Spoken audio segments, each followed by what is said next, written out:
Maquia is a story about true loneliness, about loss, and about connection.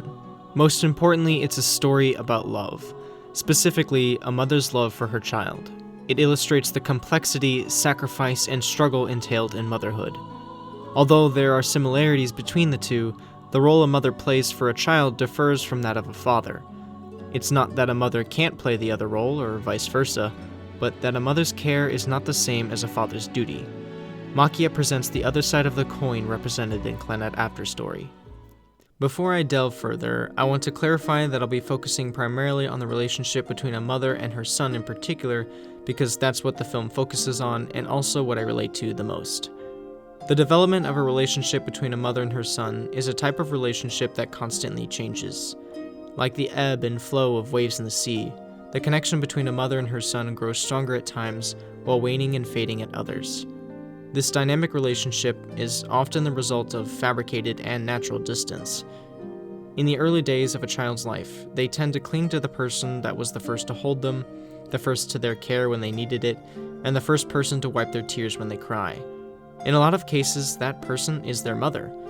However, as time moves on, a mother's son often grows distant from his mother. There are many reasons for this. In Ariel's case, he found out that he was not blood related to his mother and that he may not actually be able to protect her when she needed it. Another common reason is societal pressure. There's a stigma that having a close relationship with your mother is unmasculine. Moreover, in adolescence, when the pressure to align with societal values is at its highest, men tend to place distance between themselves and their mothers. They create that distance knowing that it is possible to close it whenever they need to. There's somewhat of a failsafe. If a son is ever in need of his mother, he can easily break the distance because he's the one that fabricated it. Eventually, he has to move out into the world on his own.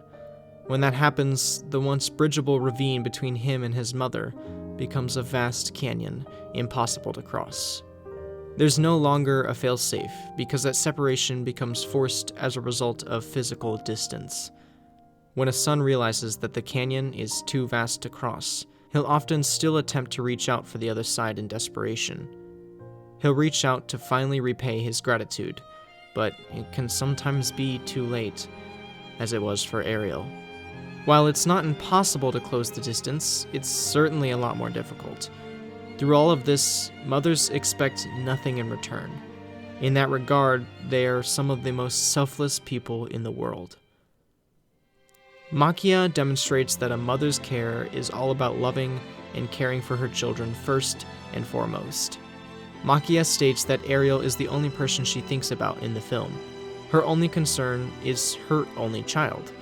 While this may be a somewhat extreme and unique case, the idea is still there. A mother's children are everything to her. A mother sacrifices a lot for her children. She sacrifices parts of herself mentally, physically, and emotionally. Childbirth alone, as in Dita's case, is a huge sacrifice. In Maquia's case, she sacrificed her normal life as an Eorf to give Ariel a chance at life. Even after how much a mother does for her children, she never asks for equal sacrifice in return. A mother's reward is seeing her children grow and live their lives, moving out into the world, and possibly starting families of their own. That's enough for a mother. One thing both my mom and dad said to me as a kid was, "If you grow up to hate me, as long as you're a good person, you're responsible, and I've done my job, I can live with that." I think that this statement alone is tribute to a mother's selflessness. Even if that is the case, mothers still deserve gratitude. Today, I'm here to pay as much gratitude as I can to my own mom.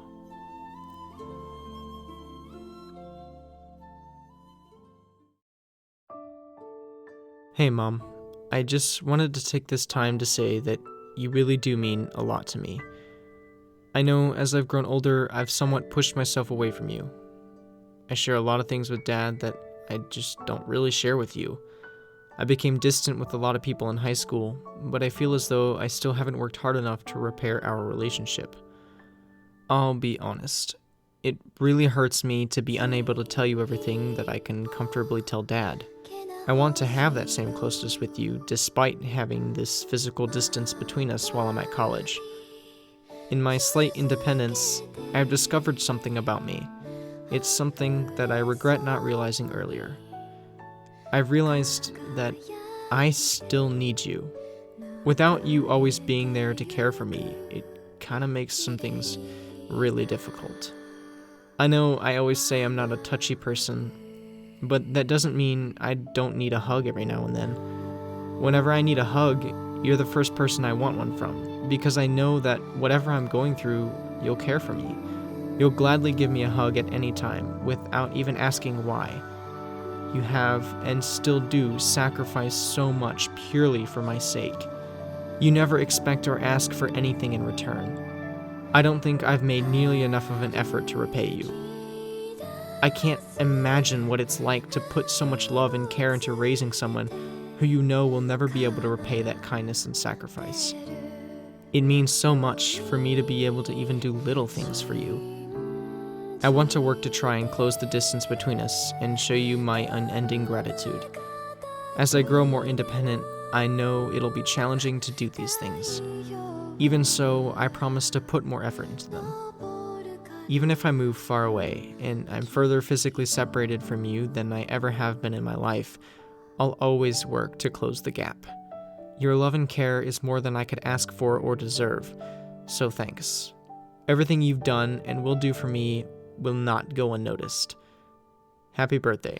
I hope you have the best birthday of your life. Just know that whatever happens, you'll always be the best mom in the world in my eyes. Thanks for everything. I love you. Maquia has taught me a lot. Rewatching this movie has opened my eyes to things I never considered before. I hope it did the same for all of you.